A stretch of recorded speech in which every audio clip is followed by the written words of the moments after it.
Hello everyone, welcome to Tom and Arnold Talk Movies. I'm Tom, this is Arnold. Hello. Today we're going to be talking about Nitram. This was from 2022, directed by Justin Kurzel, written by Shaun. The cast includes Caleb Landry Jones, Judy Davis and Essie Davis. So the plot of this one, it's based on Martin Byron's, who went on to kill 35 people in a mass shooting in Tasmania, Australia.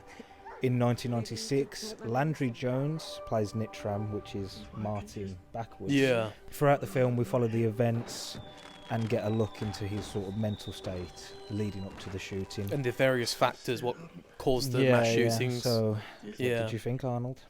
It was a very emotional film.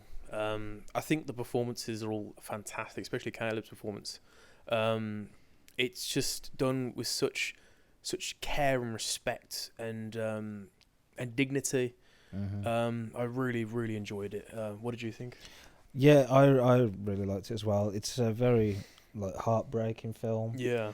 A lot of heavy stuff. You know, the main sort of thing about this, and I think obviously with Nitram and practically everyone else in the film, it's all about sort of mental issues and like Nitram himself, there's obviously some behavioural or mental issues, and it seems like his parents don't really know how to deal with that. He lacks the emotional intelligence as well when it comes to like dealing with other people's mental health issues, especially with his dad. Oh yeah. Yeah. That's yeah. It's like there's it's like his dad is like unable to discipline him, and it might be because of how his dad is mentally. But there's a bit earlier on where he's practically the start of the film, where he's messing with fireworks. His dad takes them off him a few minutes later in the film. He's messing with fireworks again, and his dad's like, "Oh, don't tell your mom, I gave them back to you." He's like, he can't, and it's not coming from. I don't think his dad's coming from a place of like not caring about his son. No, he's just. I think he almost in a way he loves him too much. I think he does because he just. You know, he can't sort of take that away from him. Where I think that can be sort of said about the opposite of with the mom. Yeah. Because she's very sort of like, I don't want to say like she doesn't care, but there's a moment when they're talking in the doctors, and she's like, because the doctor's like, he would benefit from talking to someone, and she's like, the trouble with the mom, I think her problem is that, you know, you do get a good sense that she's very bitter based on, you know, her son and that, but the fact is her problem is that she's very ignorant. And the fact that, you know, there was like you said, there's a scene where they're talking to the doctors, and the doctor basically offers you know, like therapy sessions, and the mother is so quick to dismiss that, because, you know, the way she sort of thinks is like, you know, using pills like tricyclic and antidepressants is like a short-term solution to sort of calm her son down, where, you know, it would be more sort of, you know, beneficial in the long term if we'd have an actual conversation and get to the root cause of what's, you know, and it's such a shame, and it's neglectful, because, you know, he could have had that opportunity to really understand, you know, his mindset. Yeah, they do. They calm him. Yeah? It makes life easier. It makes life easier for him or for you? In that scene, there's something really quite off about the mom character, and it's like they mention the whole like, oh, we just need to carry on with the pension payments and stuff like that, and you know, it's like, I don't want to say too much, but it's like, you know, you can tell the mom doesn't want to be there. She's kind of sick of her son. It's really sad. Yeah, and there's also a scene later on where they're in the cafe. Yeah. Where Helen and the mom character, they're having a chat, and she says something like, he hid from me the once, and I got really upset, and then I found him in the back of the car, and he was just laughing at me. Yeah. And he was just laughing at my pain. Yeah. Looking up at me, laughing. Laughing at my pain. Laughing like it was the funniest thing in the world. And like, maybe like, you know, in a strange way, maybe she sort of does despise her son a bit, because in a sort of general way, because he's not normal. Yeah, maybe it's more subconscious, you know. Yeah. I don't know. It's just like, And also, but also maybe that's something that she's had to deal with because there always seems to be this thing with the dad, where he's always sticking up for Nitram. Why do you always have to push it? You push it to the edge. You always push it. I'll see if I can get him. As well, thinking about the nickname like Nitram, I think that's like another thing that people call in Nitram. It's like that constant sort of reminder of being sort of isolated and being bullied. It's like you know what I mean? It's like a sort of social stigma. Yeah. It's like that's it. Yeah. It's like it's stuck with him. It's like he doesn't like even a dirty have a name. word. Yeah, he doesn't even have his own name. Yeah. He's just known as Nitram. Yeah, it's sad in a way. Yeah, it really is. The fact that he's been so, because he obviously craves attention, and like, I mean that character Jamie, he's like a surfer.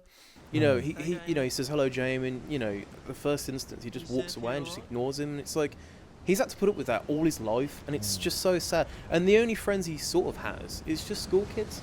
That sort of that sort of matches his sort of mentality in terms of, you know, age and that. Yeah, it's like it's just shit how the world is, man. Because it's just like you think, and it's just like I think everyone's guilty of this. Of like when we're out and about and we see someone who is like that, you know, who are they? Like what's that? But then you think like that's a person, man. Like, exactly. Something. What has caused them to be like that? And if it is just because they were born with some kind of mental issue, you know, why can't we just fucking sort this shit out? Yeah. But that's like a bigger question about the world and stuff like that. But it's just like, I mean, I feel like as well, there's times in the film where we see there is a good side to him. Yeah, he is like I think there's that moment where they meet up in the cafe, like his mum and his dad and Helen and himself, and he gets like the trunks and he puts the trunks on the outside of his trousers, and it's like there's little moments where he's like a decent person, and it's funny. This is how good the acting is because we're talking about it like it's real. I know, you know what I mean? I And know. it's like that's so immersed. Yeah, that's what I mean. It's just Yeah. like, and Justin Kurzel's directing, and also Caleb Landry Jones, who I want to mention as well. If you haven't seen a film, I don't know if you've seen this film. There's a film early on in his sort of career called Heaven Knows What, which was directed by the Sadfri brothers who did Uncut Gems. Honestly, he's so perfect in that, and not in this film, but he's very good at playing that sort of scumbaggy type. Yeah. And this is not me calling him a scumbag in this film, but he does have that certain look of a bit sort of, you know what I mean? Not to be nasty, sorry, Caleb, if you watch this, but you know what I mean? He's very, very into it, and it's just like, you know, like I say, like we see these moments, and it's just like it's all acting, and it's fucking perfect. And I want to say about Justin Kurzel's directing, because I think I mentioned when we spoke about Snowtown, he reminds me a bit of a Shane Meadows type, and that realism factor. Yeah, and I think it's a credit to him to sort of get that performance out of people. It's like, I think as well, it's that dialogue, and it's so pitch perfect with that performance on top of it. It's just a beautiful sort of mixture of just realism, just thrown in all together, and it's just, no wonder you feel like you can really, you know, connect and understand these people as if you know them personally. Yeah.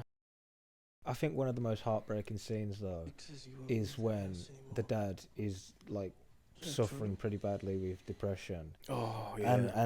And he comes in and beats him, and then at the end of it he says to his mum, "That's what you're supposed to do." It's what you're supposed to do. That's what you do. There's a moment like that where you're like, why are you fucking doing that? Like, how could you be? And it's like in your age, like, how could you be so evil? But it's just like, but he doesn't know. And it's just like, it's so fucking sad.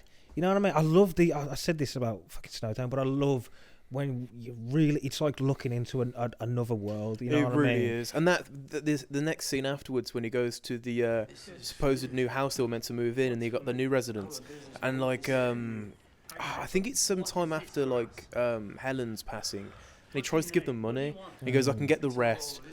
And they just like, no, we've already bought the house, and it's like he just won't get it. That's the thing, because it's just like, this is what I mean, and it's just about mental health anyway. It's just like, it's so fucking complicated. Yeah. Because like that, it's like we see him beat his dad, and we're like, how could you be so fucking horrible? But then he goes to that house to give him like the money and says, I want this house because we saw it first. I still think he's a good person. It's just a bit more complex. Yeah, and it's just like, but that's what I mean. And this might sound really weird, but him going to that house with all that money to basically get the house which they should have had. Yeah. It almost comes from a place of love. Yeah, exactly. For his dad, and it's really just like care, that's what I mean. It's like it contradicts what we've just saw of him beating him, and it's just like, and then to get even sadder, it's just like his dad does eventually commit suicide, and it's just like that's another thing. It just feels like the dad, if he would have got help, and I'm pretty sure the dad, it did really happen to his dad, and it's just like if he would have got the help, you know, you just. It's sad when you see that scene and you know, they get the body out, and the mom doesn't even cry. Caleb doesn't even cry, because I think the mom at this point, she's sort of, she kind of expected this to happen. Do you know what I mean? And she's sort of already grieved in a sense. So yeah. It's very fucking. It's this. I love this film, but it is a very hard watch because it's very. I think one of the best lines I've ever heard in a film, and one of the best things to describe sort of mental health and not just feeling. a summary of it. Yeah. And there's a line where, because he goes on holiday, and I was thinking, is that real? And it turns out it was. He did tour like America. He went to America, yeah. And it's just like, but he's talking to his mom because he has a video camera, and he's saying to his mom like,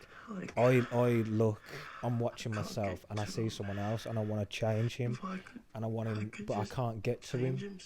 And his mom's like, I don't know what you're talking about, and he's like, it's all right, Mum, neither do I. Talking to you all because I'm not a coward like him.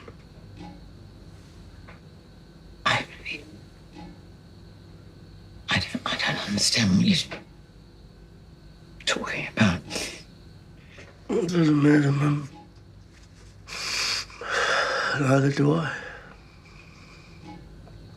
And it's like, that's fucking perfect way to just put about mental health, because when people who aren't professionals and don't understand mental health, people can seem, in a sense, nuts. Yeah. But then to the people who are suffering with it, they feel like that as well. It's like, why can't I be like all you fucking people? And I think that's such a perfect fucking line, man. It's just like,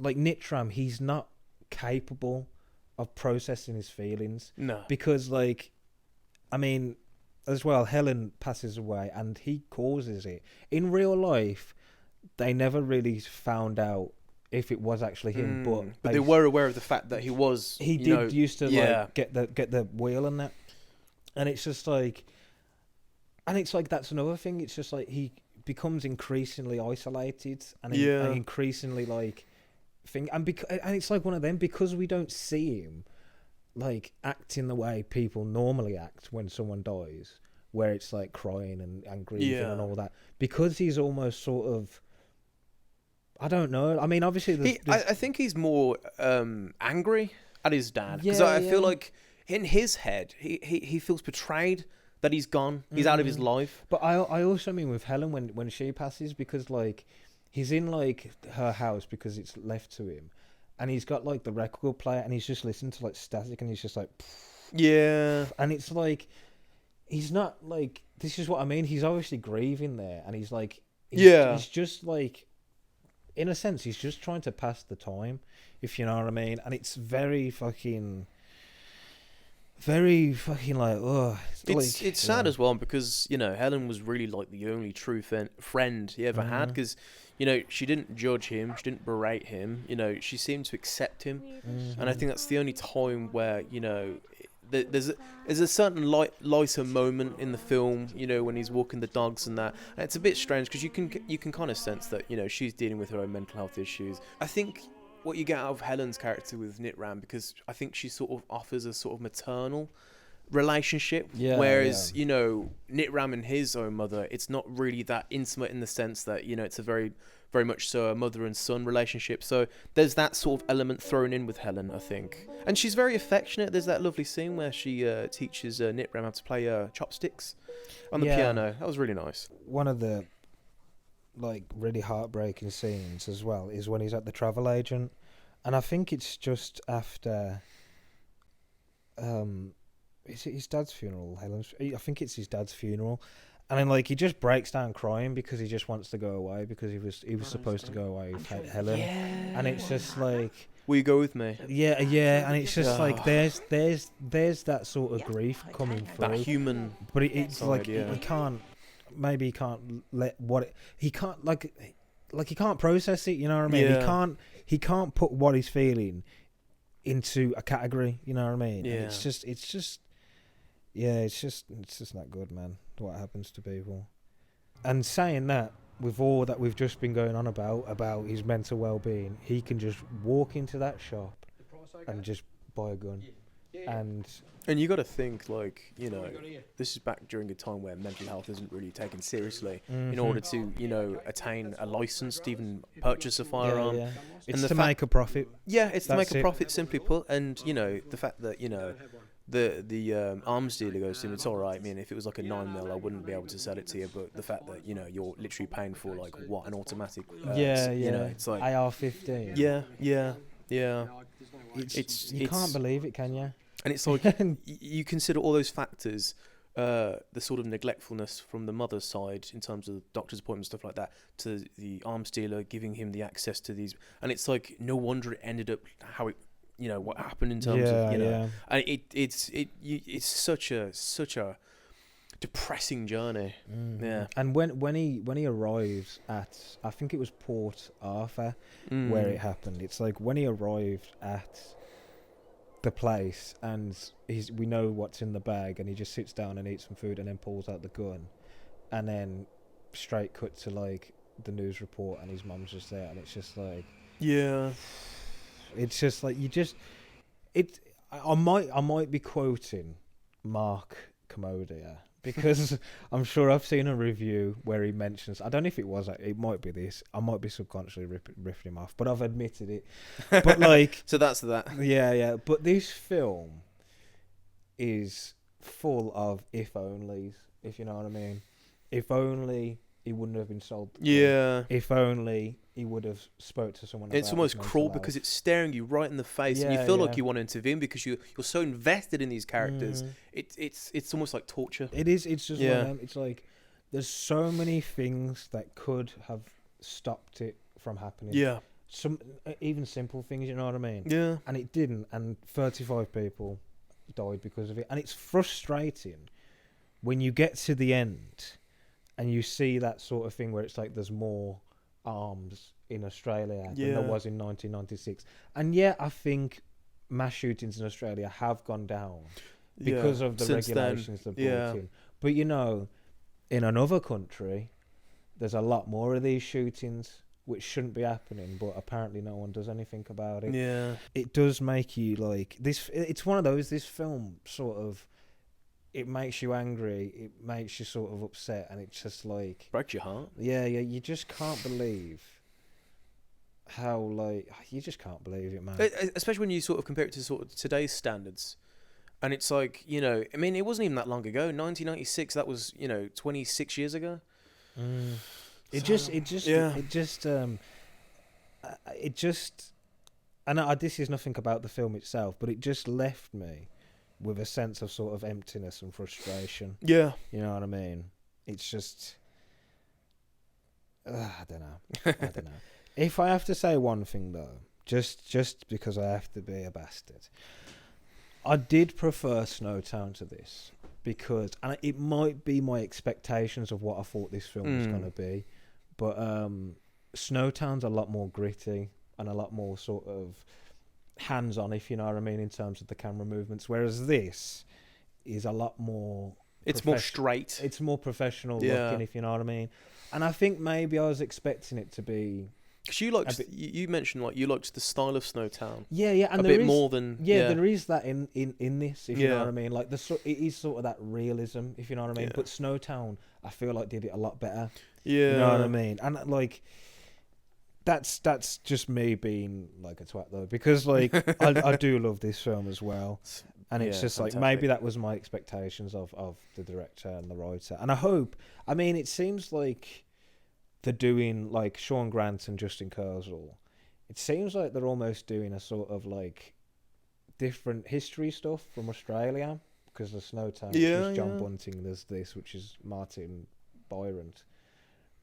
It's kind of good because he's sort of highlighting these as sort of social commentary of a certain time in Australia's history. So you know, I'm wondering. I do have a kind of a little theory as well, because he made Snowtown in 2011. Then he made like Assassin's Creed. What an odd filmography progression. And he did another film which I can't remember, which isn't that good. And then he's done this. So I wonder if he's that type of director where he's like, right, I'll do a shit film. As long as I get the time and money to do the films I actually want to do. And get like, you know, because Caleb Landry Jones is pretty popular right now. Yeah, it was in Mission Impossible. He was. Really? Yeah. He was also in Twin Peaks. Oh yeah, he is. Yeah. He was in a film called Antiviral, which is fucking great as well. He's in a lot of good shit, man. Yeah.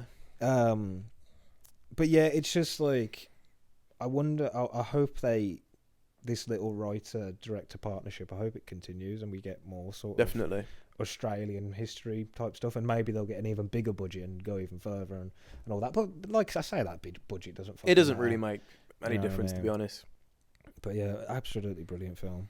Pretty heartbreaking, but absolutely brilliant. You got anything? No, that's pretty much it. But yeah, thank you very much. Thank you very much, Justin Kurzel and Shaun Grant and the actors involved, Caleb Landry Jones. And thank you for watching this video. There'll be another one somewhere, and it'll probably be a lot cheerier than this. But thanks for watching, and we'll see you in a different video.